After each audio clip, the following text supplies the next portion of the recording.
Aika moni meistä on käyttänyt erilaisia PDF kautta PowerPoint-viritelmiä ja niissä ei ole kauhean paljon joustoa. Se on yksi keskeinen syy, minkä takia me ollaan lähdetty rakentamaan Seidattia, jotta myyjä pystyy siinä myyntitilanteessa esittämään sitä esitystä jouhevasti tilanteen mukaan. Ja tällöin pääsee luovasti toimimaan, esittää asiakkaille vain niitä asioita, mitkä on tärkeitä.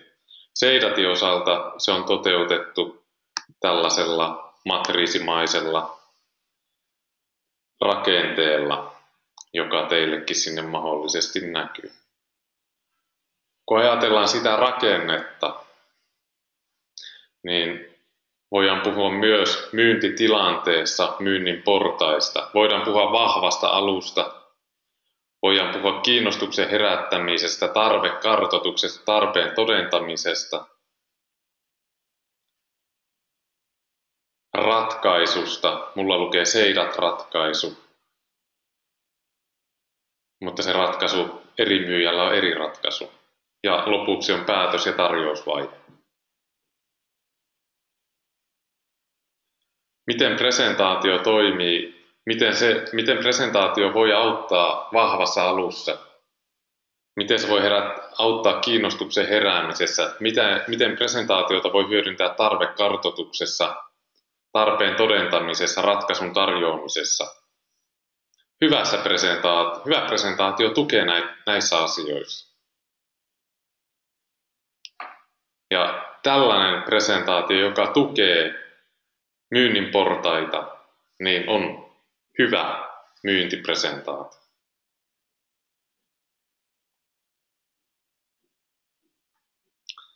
Viimeinen, mutta ei vähin, on tapa esittää. Mä voin laittaa tästä lyhyesti pyörimään. Moi! Videon. Nyt kerron teille, miksi valita. Mä laitan siitä äänet pois, sillä äänellä ei ole nyt tässä videossa mitään merkitystä. Uskon myös, että tämä webinaaritekniikka pikkusen johtaa siihen, että tämä video pykii, mutta joka tapauksessa saatte siitä jonkinlaisen vaikutelman. Presentaatio voi sisältää monenlaisia asioita. Perinteisesti presentaatio on ollut tekstiä. Kaikki tietää PowerPoint-vitsauksen, pelkkiä bullet pointteja. Nykyisin yhä useammin presentaatio sisältää kuvia. Tänä päivänä vielä useammin sinne lisätään myös videota. Presentaatio voi sisältää osan verkkosivuista. Presentaatiossa voi olla kolmiulotteisia objekteja, joita pyöritetään. Panoraamakuvia, joita voi tarkastella. Presentaatioihin pystyy tekemään tänä päivänä monenlaisia asioita kuvien ja tekstin lisäksi. Siellä on oikeastaan vain mielikuvitus rajana ja tarpeet, mitä kullakin yrityksellä ja organisaatiolla niiden presentaatioiden osalta on.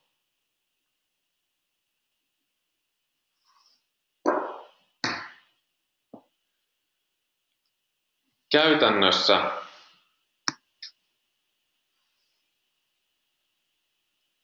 itsellä tekee mieli kysyä vielä tähän loppuun, kun lähtee kaartamaan finaaliin, niin onko teillä organisaatiossa parhaat esitystyökalut?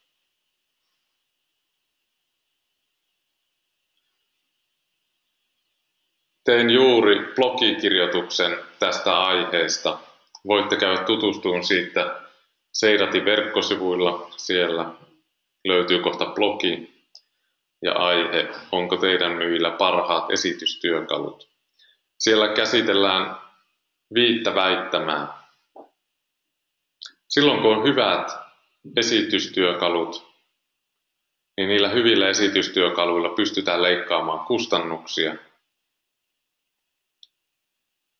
hyvällä presentaatiolla saadaan parempi kaupan kotiuttamisprosentti, tasoitetaan eri myyjien tasoeroja, lisätään myyntimahdollisuuksia ja ylipäätään tehdään enempi kauppaa. Moni on ollut sitä mieltä, että myyjä on tärkeä, tuote ja palvelu ja muut, ne on pienemmässä roolissa kuin myyjä. Se on ihan totta,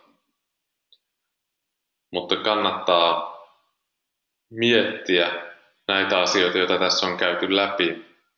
Timo tuo niitä vielä lisää ja siinä, että mikä vaikutus presentaatioilla on siinä, että millä tavalla sitä myyntiä pystyy tekemään. Lyhyenä omana myyntipuheena voisin vielä sanoa sen, että Seidat, sen lisäksi, että meillä on tällainen yritys kuin Seidat Oy ja Seidat-järjestelmä, presentaatioratkaisu, niin me pystytään auttamaan teitä presentaatioiden suunnittelussa, konsultoida siinä, että miten tehdään parempia presentaatioita, koulutetaan ihmisiä käyttämään presentaatioita. Verkkosivuilta pääsee tutustumaan palveluihin, mutta myös sitten meillä on tämmöinen tukiportaali tähän järjestelmään liittyen. Ja itse asiassa teillä on mahdollisuus Seidat-asioista keskustella ihan yhtä hyvin minun kuin Timon kanssa. Että Timon kanssa ollaan tehty yhteistyötä ja Timo on käyttänyt paljon Seidattia, tuntee sen. Ei ole väliä kumman kautta Seidat-asioissa asioita.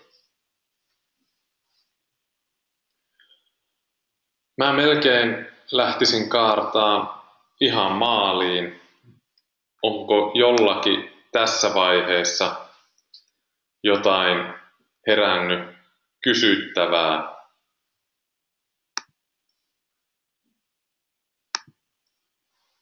Ilmeisesti ei. Mä voisin oikeastaan kiittää omalta osalta tässä vaiheessa ja siirretään puheenvuoro Timolle. Timo jatkaa muutamalla vinkillä.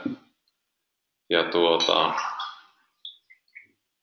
tässä tulee varmaan ihan pieni pätkäsy, kun vaihdetaan esittäjää ja samalla vaihtuu kone. Niin katsotaan, miten meidän käy. Toivotan Timolle onnea esitykseen.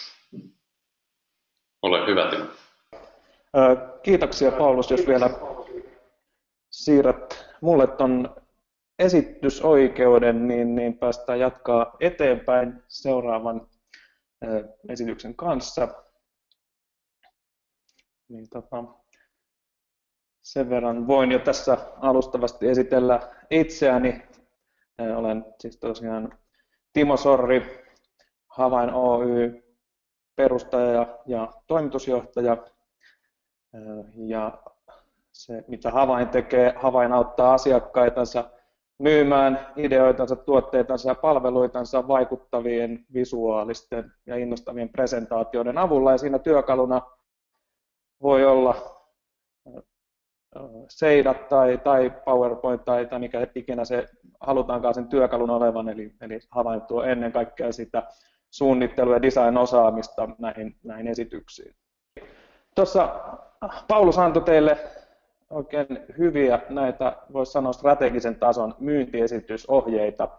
Ja mulla itselläni tämän esityksen tavoitteena on antaa teille sellaisia hyvin konkreettisia taktisen tason vinkkejä, joita te voitte viedä ihan mihin tahansa esitykseen heti tästä päivästä lähtien. Ja aiheena on tällä kertaa kuvien käyttö esityksissä. Miksi juuri kuvat? Jos joku on nähnyt tämän elokuvan, Catch Me If You Can, vuosituhannen alusta, kertoo USA:n historian kaikkien aikojen parhaasta väärentäjästä Frank Abagnale Jr.ista. Ja Frank Abagnale Jr. aloitti huijarin ja väärentäjän uransa hyvin pitkälti sillä, että hän lenteli Pan Amin lentokoneella ympäri Amerikkaa ilmaiseksi. Ja se, miten hän huijasi näitä lentokenttävirkailijoita, oli, että yksinkertaisesti hän hommasi tuollaisen lentokapteenin asun, ja siitä vaan rennosti käveli virkailijoiden ohi suoraan lentokoneeseen ja matkusti sen lentokoneen kyydissä sitten ympäri Amerikkaa. Se, mihin tämä huijaus tai tämä perustuu, että hän näin menestyksekkäästi pystyi pelkällä tuolla lentokapteenin asulla saamaan tällaisen vaikutuksen aikaiseksi, niin on tämmöinen yksinkertainen psykologinen, voisi sanoa ajatteluharha nimeltään halovaikutus. Ja se lyhyesti ottaen tarkoittaa siis sitä, että me ihmiset päätellään paljon sellaisia monimutkaisia asioita toisista henkilöistä, toisista ihmisistä, organisaatioista, sellaisten visuaalisten todisteiden perusteella, jotka meillä on helposti saatavilla tai jotka on selvästi esillä. Paulus viittasi tuohon ensivaikutelmaan, ja tämä on oikeastaan nimenomaan sitä miten esityksen kuvat vaikuttaa siihen ensivaikutelmaan, ja sitä kautta me luodaan se halovaikutus siitä myyjästä ja siitä organisaatiosta, joka pitää sitä myyntiesitystä. Lentokapteenin kohdalla, Frank Abagnalein kohdalla se tarkoitti sitä, että kun hän menee sen lentokapteenin asussa, lentokapteenin automaattisesti yhdistetään ominaisuuksia, hän on luotettava, hän on fiksu, ja häntä voi epäillä siitä, että se joku huijari voisi olla. No mä otan sitten tästä hyvin tyypillisen sellaisen esitysdian, esitysgrafiikan, joita voisi sanoa, että tämä on aika anonymisoitu tyypillinen esimerkki siitä, mitä näkee, kun on tehnyt asiakkaiden kanssa, lähtenyt kehittämään myyntiesityksiä, yritysesittelyitä. Kuvitteellinen fillarit, supparit yritys ja heidän esityksestään esitysdia, jolla he kertovat oman yrityksensä missiosta ja visiosta. Ja tässä näkyy ne muutamat tyypilliset ongelmat, jotka nimenomaan kuvien käyttöön liittyy. Ja yleisesti ottaen siihen, että jos siihen ensivaikutelmaan, siihen kuvan käyttöön ei käytetä niin paljon ajatusta. Niin ensinnäkin täällä on hieman erityyppisiä, erilaatuisia kuvia. Osa on ihan oikeita valokuvia, osa on tällaisia vektorigrafiikoita tai clip-artteja.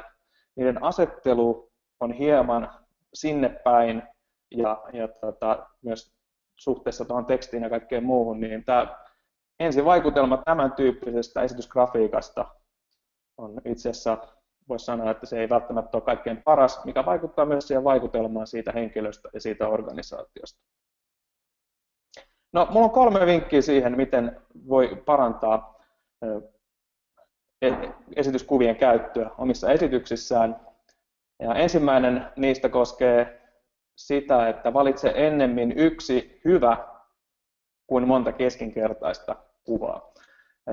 Hyvällä tarkoitan tässä oikeastaan 3 asiaa. Ensinnäkin, että kuva on relevantti sen esityksen sisällön kannalta. Hirveän usein näkee, että otetaan vain sattumalta joku kuva, koska esityksessä pitää olla kuva, mutta kuva pitää olla relevantti kuitenkin sen esityksen sisällön näkökulmasta. Ja mielellään vähän yllättävä kuitenkin. Toisekseen se pitää olla riittävän korkealaatuinen, jotta sitä voi käyttää jopa koko esitysgrafiikan kokoisena. Ja 3. on sitten liittyy oikeastaan näihin kuvien käyttöoikeuksiin, eli on hyvä varmistaa myös se, että ne kuvat, mitä esityksessä käytetään, että niihin on riittävät käyttöoikeudet, että niiden suhteen ei tule mitään ongelmia. Esimerkiksi Googlen kuvahaun käyttäminen suoraan, niin siinä suoraan rikotaan heti kuvien käyttöoikeuksia, sen takia se ei ole se paras työkalu esityskuvien etsimiseen. No, tässä on fillarisuppareiden esitykseen muutamia ideoita, miten he voisivat esimerkiksi siirtyä siitä, että monesta keskinkertaisesta yhteen hyvään. He voisivat esimerkiksi valita nyt sen fillarisupparit ja heidän työkalunsa, eli näin fillarin heidän kuvituksekseen. Tämä kuva on otettu tällaista Unsplash-nimiseltä sivustolta. Se on nämä on vapaasti käytettäviä, eli sinne freelance-valokuvaajat toimittaa tällaisia korkealaatuisia ja myös visuaalisesti erittäin mielenkiintoisia kuvia. Ja niitä saa käyttää ihan sillä periaatteella, että sen kuvan luovuttajan, kuvan tekijän nimi, vaan pitää mainita sen kuvan käytön yhteydessä. Mutta tämä voisi olla yksi tapa siirtyä siitä äskeisestä vähän eteenpäin. Toinen voisi olla, että voitaisiin ottaa vaikka ne fillarit-supparit, eli fillari-lähetit tähän päärooliin. Tämä kuva puolestaan on otettu Pixabay-nimisestä palvelusta, joka toimii aivan samalla periaatteella kuin äsken mainittu Unsplash, eli näitä kuvia saa käyttää, kunhan antaa vaan muistaa mainita sen kuvan luovuttajan nimen sen käytön yhteydessä. Jälleen kerran siitä monesta keskinkertaisesta ollaan päästy yhteen mielenkiintoiseen, joka on myös riittävän korkealaatuinen, että sitä voi käyttää vaikka koko grafiikan kokoisena. Kolmas kätevä työkalu on tämmöinen Comfite-niminen palvelu. Se on itse asiassa hakupalvelu Flickr-kuvapalveluun näihin Creative Commons lisenssoituihin kuviin, eli niihin kuviin Flickristä, jotka toimii aivan samalla periaatteella kuin nämä kaksi edellä mainittua. Eli niitä saa käyttää niin kuin antamalla kuvan ottajalle maininnan siitä. Tässä valitsin sen tyyppisen kuvan, sitten, joka voisi kuvata ehkä enemmän sitä actionia, eli kun ne fillarit-supparit on siinä toiminnassaan. No sitten yksi idea, mikä mulle myös tuli, että miten sitä kuvaa voisi käyttää, niin olisi, että ottaa vähän tämmöinen mielenkiintoinen portrettikuva fillarit-supparista. Tällaista mä en löytänyt mistään ilmaisesta kuvapalvelusta, ja sitä varten on hyvä olla myös sitten joku tili näihin maksullisiin kuvapalveluihin. Itse tykkään käyttää Shutterstockia, se on hinnoittelupolitiikaltaan aika hyvä. Sieltä löytyy aika hyvin erilaisia kuvia. Ja tosissaan, mutta näitä kuvapankkeja monia muitakin on iStock Photo, Photodeposit, ja niitä nyt löytyy, kun laittaa Google-hakuun royalty free images. Mutta joskus tosissaan voi käydä niin, että sitä oikeanlaista kuvaa ei löydy näistä ilmaisista lähteistä. Silloin kannattaa mennä sitä kuvapankkia etsiä just semmoinen, mikä vastaa siihen tarpeeseen. Eli siinä, miten korvata yksi tai monta keskinkertaista kuvaa yhdellä hyvällä ja myös konkreettisia paikkoja, mistä voitte niitä käydä etsimässä. Toinen, millä silmällä kuvia kannattaa etsiä, on se, että etsii kuvasta luontevaa paikkaa tekstille.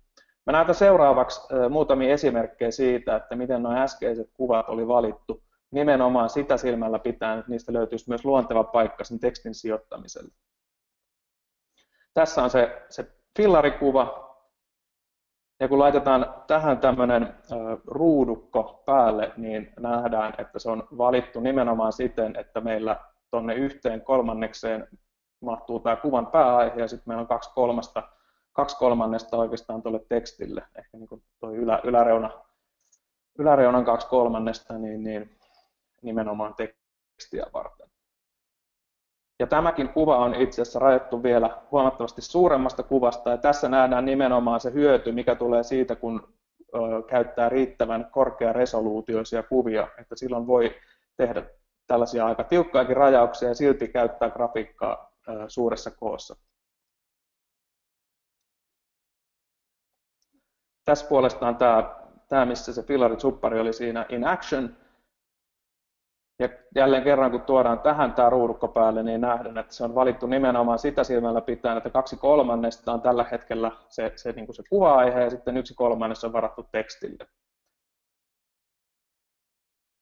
Ja siinä oikeastaan siihen asetteluun ja kuvan valintaan liittyen, anteeksi, itse asiassa mä taisin skipata siinä muutaman.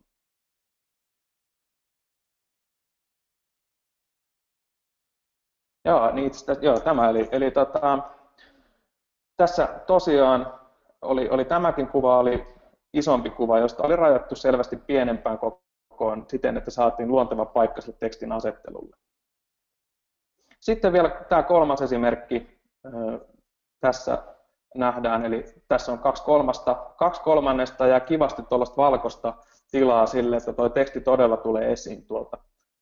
Ja kun katsotaan, miten tämä kuva oli valittu, niin jos nähdään, että joskus joudut ajattelemaan myös sen esitysgrafiikan ulkopuolelle, että saat valittua juuri oikeanlaisen kuvan.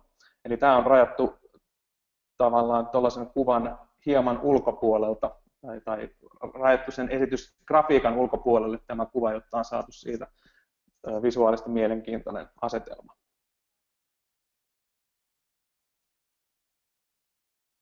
Ja sitten, eli me ollaan käyty läpi se, että ensinnäkin valitsen mieluummin yksi mielenkiintoinen kuin monta keskinkertaista, 2, etsi kuvasta paikkaa tekstille, ja nyt vielä kolmas pointti on se, että joskus kun löytää juuri sen sopivan kuvan ja siitä etsii sitä paikkaa tekstille, mutta joskus voi käydä niin, että se kuva on semmoinen, että se teksti ei yksinkertaisesti toimi sen. Niin kuin nähdään tässä kuvassa, tuolla takana on sen verran visuaalista hälyä, että tuo teksti ei täysin selkeästi erotu tuosta taustastaan. Ja silloin on muutamia keinoja, joilla tekstin voi tuoda helposti kuitenkin esiin. Tässä mä olen 2 valinnut tähän. Ensimmäinen on aika yksinkertainen, eli tehdään vain yksinkertaisesti tuommoinen läpinäkyvä musta elementti, piirroselementti, ja viedä se tuonne tekstin taakse, jolloin me saadaan tuohon riittävä kontrasti, että se teksti erottuu siitä kuvasta. Se voisi ehkä olla vielä hieman enemmän läpinäkyvämpi, jotta tuo tausta kuitenkin tulisi enemmän esiin, mutta saatte kuitenkin idean tästä. Toinen yksinkertainen keino siihen, että miten sen tekstin saa erottumaan siitä kuvataustasta, on se, että editoi sitä kuvaa tekstialueelta mustavalkoiseksi. Se on hieman sama kuin mitä tuossa äsken tehtiin, mutta nyt se näyttää siltä, että kuva vaan tietyssä vaiheessa vähän muuttuu erityyppiseksi. Siitä tulee itse asiassa jonkun verran lisää sellaista visuaalista mielenkiintoa tähän asetelmaan. Ja tässä tosissaan nähdään, että jälleen kerran niin saatiin teksti esiin, siitä huolimatta taustalla hieman tuollaista visuaalista hälinää. Eli näiden 3 vinkin avulla valitse ennemmin yksi hyvä kuin monta keskinkertaista, etsi kuvasta paikkaa tekstille ja sitten tiedät ne keinot, millä saat tekstin erottumaan taustasta, jos sattuu käymään niin. Niin tämän tyyppisestä esitysgrafiikasta voidaan päästä tämän näköiseen. Eli jos miettii sitä, että mikä se ensivaikutelma, mikä se halo-efekti tämän tyyppisestä esitysgrafiikasta ja esityksestä, kun vertaa sitä tämän tyyppiseen, niin siinä tapahtuu kuitenkin aika iso muutos. Ja tuossa on linkki, jonka kautta voitte käydä jälkikäteen katsomassa muun muassa tämän vinkin tutoriaalivideona. Tuota löytyy itse asiassa 5 erilaista tutoriaalivideota, joilla te voitte hyvin nopeasti viedä omia esityksiänne uudelle tasolle. Ja siinä oikeastaan kiitos kaikille, jotka osallistuivat. Te olette ihmisiä, henkilöitä, jotka selvästi haluavat panostaa yhteen tärkeään osa-alueeseensa omassa työkalupakissaan. Ja toivottavasti pystyin antamaan teille tänään konkreettisen idean siihen, ja mitä pystytte ottaa heti käyttöön tästä. Tosiaan, jos tulee esityksiin Seidatin käyttöön liittyen kysymyksiä, voitte olla myös minuun yhteydessä. Tämä esitys on pidetty Seidat-työkalulla. Ja oikeastaan tässä kaikki tältä erää. Mä siirrän vielä puheenvuoron Paulukselle, joka vetää yhteen tämän meidän presenaarin. Joo, kiitoksia Timo.